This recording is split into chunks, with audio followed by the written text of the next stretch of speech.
getting done changing out a alternator on the Bobcat S185. Didn't see a lot of information online as far as how to get the alternator out, but here's what we did that made it bearable. Of course, it's easy enough. There's two bolts that hold the alternator in. There's your tension there for the belt.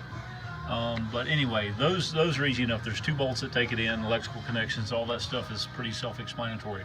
But what seemed to make a difference, if the cab was up, I would show you, it looks like that it's easy enough for it to go out that way, but there's a hose that connects into your hydraulics here that is a hard hose. But here's what the skinny is. Here's how I got it out of there.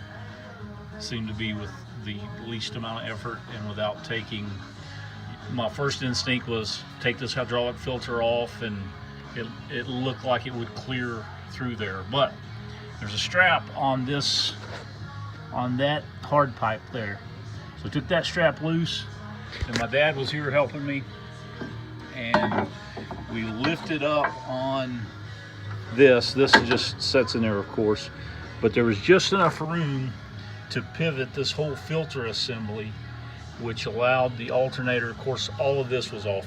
Took this off, took that bracket loose, took the throttle linkage loose, and there's just enough room. You have to rotate it, but with this being able to move up approximately 3/4 of an inch, and you rotate the alternator, and it came right out of there.